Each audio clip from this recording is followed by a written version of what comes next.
Everyone to the Shannon Joy Show. I am so pleased to welcome into the Joy virtual studio tonight Corey J. Hogan. He's the lead attorney out of HoganWillig. It is a law firm out of Buffalo, New York, and he is representing restaurants from across Western New York and specifically here in Rochester, Veneto's. You know that I have talked to you all about Don Schwartz, the owner of Veneto's. I had the pleasure of joining them at their press conference yesterday on East Avenue. And I was so impressed with what you guys are doing, not only for restaurants, but for citizens across New York State who are suing Andrew Cuomo and various entities for liberty, that I had to have you in the program. Corey, welcome to the show. I'm so glad you could be with us tonight. Yeah, good afternoon, or good evening, I should say, Shannon. And thanks for the invitation. I think it's important what you're doing, letting the people in this state and this country understand what is taking place with respect to the Constitution. I have had multiple attorneys on the program. There are actions happening all over New York State, class action lawsuits. I mean, you can't swing a dead cat at this point without finding some entity that is being abused by the tyrannical lockdowns. They are being justified by what they're calling a health crisis, COVID-19. But people also want to live and to be free. And your lawsuit is one of the ones that really sparked my attention. You are representing restaurants from across Western New York. Before we get into that specific lawsuit, can you tell the audience, over the past 10 months, what you've witnessed, what we've all witnessed here in New York State from the perspective of an attorney, a constitutional attorney like yourself, and across the country, in California and in Pennsylvania, and, you know, what is the threat at this point to people's fundamental natural rights, our constitutional rights that we've enjoyed up until now? Well, this came home to us personally going back to March when this whole pandemic actually took the impact where the governor issued its first executive order. We were a law firm. We had about 40 lawyers and 30 paralegals, and we were going about our business when all of a sudden the governor issued an executive order that basically was going to shut everything down other than what he determined to be essential businesses. So we applied for that designation. It's my understanding we were the first law firm in the state of New York to be so designated. And I thought at that point, okay, we can continue to practice law, help people see what's going to go on. No one at that time had any idea what the pandemic was going to bring with it. So we started going to work, and then we started hearing from the Attorney General on a daily basis, starting to ask us who was coming into the office, why they were coming in, what kind of work they were doing, and starting to pry into things that we thought were really well beyond what they needed to know. We told them we were designated essentially. It really isn't of your concern in terms of how we practice law or the kind of stuff we do every day. They got to a point where they had people in our parking lot that were taking down license numbers, maybe counting the number of people that were going in.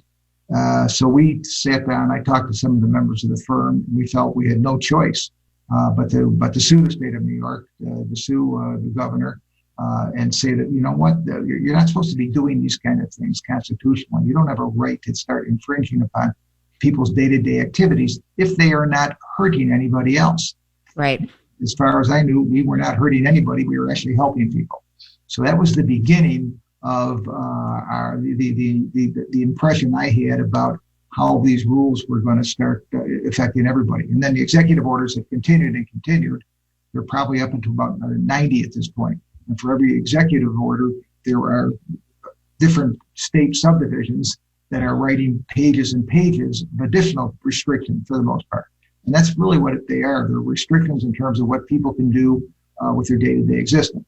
I think they've been effective in the sense that people have been pounded by the media and told that they're going to die as a result of this pandemic. So I've been kind of disturbed. It's kind of sad watching people be willing to turn over to the government what I used to think were rights that people would never be willing to give up. I started taking a look at some of the history of the Declaration of Independence, the Constitution, and got to a point where I said, I don't know how these people did it, 1776, in terms of convincing the whole country to basically put their lives on the line when at this point in 2020, people were willing to do whatever the governor was telling them to do because of those fears. And since then, we've been contacted by different groups.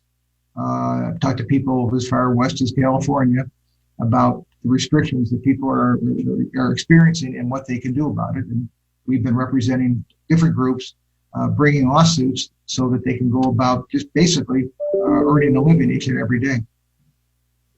And thank you for doing that. It truly is extraordinary. It's something that I've been scratching my head over the past 10 months, the willingness of people to just hand over the most basic of natural rights all over a virus. We've done a lot of work on this program, looking at the data, looking at the statistics, looking at the daily updates, not just in Monroe County, but across the country. And it is very clear that COVID-19 is a virus. It is dangerous to a small minority of the population, but to 99% of the population, it is survivable. And, it is not something that, in my opinion, necessitates these severe lockdowns. And we're seeing them in New York State. It's the worst here in New York State. We are in the belly of the beast. So I applaud your efforts.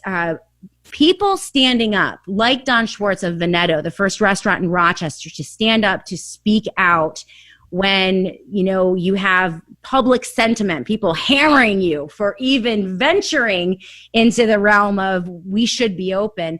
I believe that courage is contagious, and that when other people see this happening, it helps them to gain up their courage. And hopefully this will be the beginning of a movement in this state.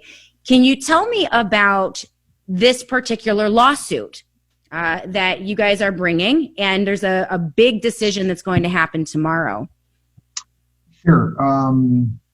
When we started looking at some of the actual statistics, one of the disturbing things I just want to mention is that a lot of the government information that they pass out, they often throw out a phone number where they're encouraging people to tattle, so to speak, to turn in their neighbor. And that is, to me, I can understand in a way where you don't want people doing something that's dangerous, but basically tell one neighbor to call in the government on your neighbor and report them for doing whatever that particular neighbor wants. That's really undermines the relationship that people have with one another. And so that's a piece that's been floating out there. I think is kind of dangerous as well. Yeah. We were contacted by the first group of people that contacted us were hair salons. They were not operating. They were not allowed to operate because the government had felt, and it's proven to be wrong, that they were an industry that in fact was responsible for spreading the virus more so than most others. Then we were contacted by restaurants around the same time with the same understanding that, the restaurants must be the ones that are responsible. Well, as we started to take a look at what was taking place, there's no question in my mind that what the government is doing, Governor Cuomo has been basically legislating laws. When he writes an executive order, he is basically acting as the Senate and the Assembly in New York State. And he is telling people, what they can and can't do unilaterally. The courts, for the most part, have been shut down. Their courts are, for the most part, still not operating anywhere close to the full efficiency. So you have a governor that's writing laws. There's really no oversight by the Senate and the Assembly. They're also controlled. It's a party thing by the Democrats, and they're afraid apparently to do anything to restrict his powers. Again, maybe the fear of death is part of that. But he's writing laws and making determinations by himself, maybe with his advisors, as to who's at fault and who should be told what they can do. So he picked on the hair salons, and then he's picked on the restaurants, and he's picked on a lot of other things. We're dealing with kids that want to participate in winter sports. They're told that they can't participate in winter sports. And the list goes on. We have landlords now that there's been a bill that's been passed. They're told that they're really not going to be able to collect any rent if a tenant chooses not to until sometime next May. And they're not. That's a direct threat. That is a direct threat to private property rights in this country. If you can't collect rents as a tenant, right? Right. These are residential landlords, and they're told that the tenant, if they give the tenant an affidavit that if the tenant signs, it basically prevents you from going after them on any kind of an eviction basis. The argument is that, well, at some point they'll have to pay you, but as a practical matter, this has been going on since this thing started. So there are landlords that have had tenants that haven't paid their rent for probably about 10 months now. And they're told that you cannot go to the courts, you cannot use the courts for purposes of trying to enforce your rights. So you're rapidly getting to a point where people, one, start to lose respect for the law, the order, the social order that it brings, and two, are considering taking things into their own hands. And that's very dangerous when you start dealing with things where you're talking about anarchy and where people can end up doing things that are really, really stupid because they don't have the ability to use the government, the court systems in a way that allows them to say, yeah, there is an alternative available for me. If I follow it, I will be treated fairly. So the hair salon people, the restaurants, they have been treated way, way too unfairly. Right. When we come back, we're going to talk about the unfair treatment of restaurants in New York State, from New York City to Albany to Buffalo. It's right here in Rochester, New York. They have been hammered. I mean, just absolutely decimated with the arbitrary and capricious actions of the governor of New York State, acting as all three branches of the government. We have, in a lot of ways, a constitutional crisis here. We have a quasi-dictatorship here. This is why no one really knows what the law is. Is it an executive order? Is it an actual law? This is why sheriffs are coming out and they're confused as to what they should be enforcing. It is chaos, and this is why the courts are important.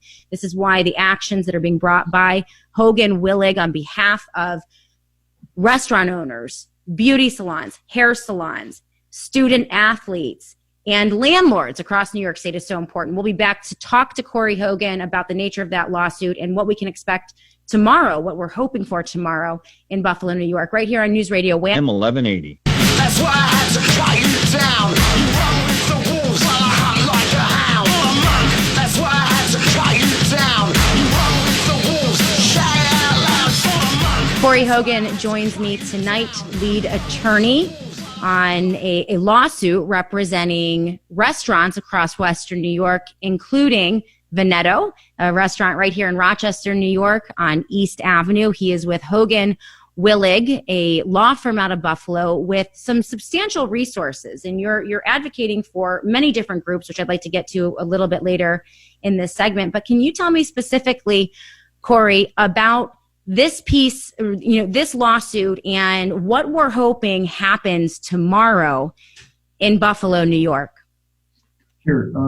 This particular one is on behalf of about 70 restaurants, as you mentioned, Western New York, as well as Venito's in Rochester. And we brought this claim because these restaurants were basically prohibited from operating as a practical matter. The indoor dining has been stopped. The governor has set up these so-called color zones, whether it's red, orange, or yellow, and depending upon whether they feel you fit into one of these colors, and there's not really a good reason or understanding as to how you end up there, it allows you to do certain things that prohibits you from doing others. Well, the restaurants over the last 10 months have been shut down effectively for about 5 months. It's not, and the number of people that are unemployed, at least in Western New York, is ridiculous. It's actually true across the country.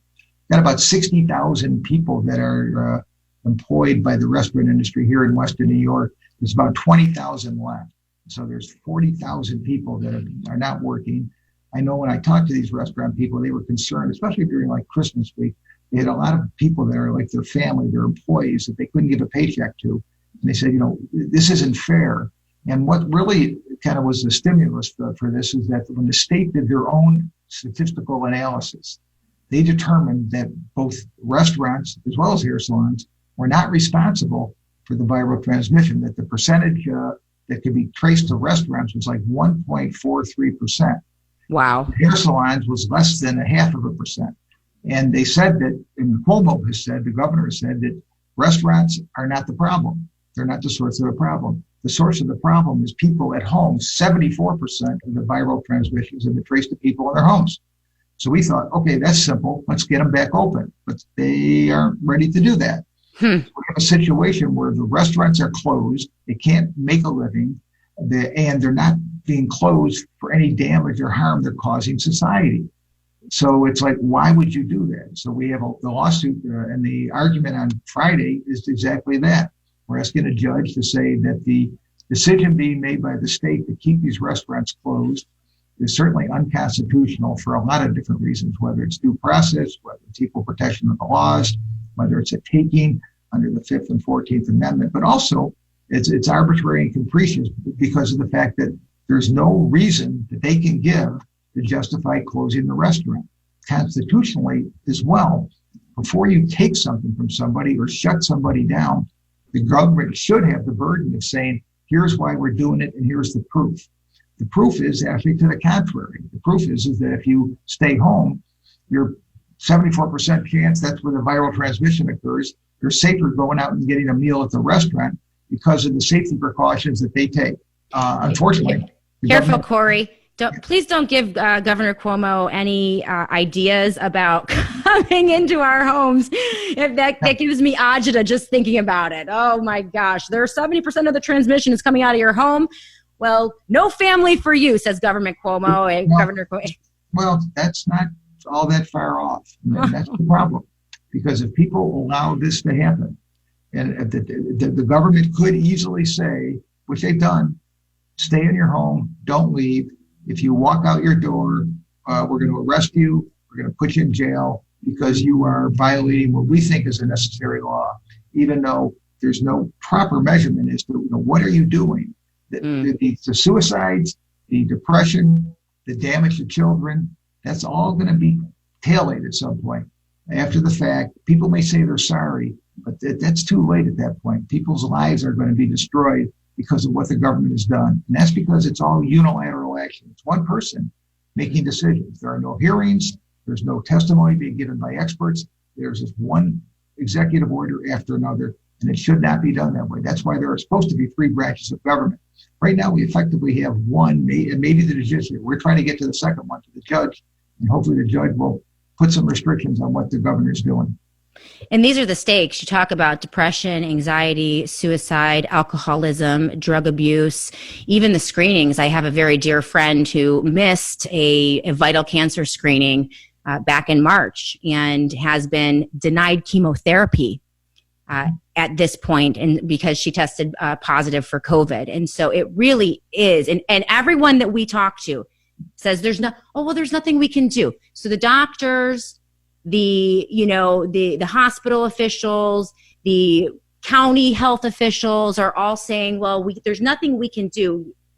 It's all up to Governor Cuomo. And it's untenable. It's just absolutely untenable. This is why these actions are so important.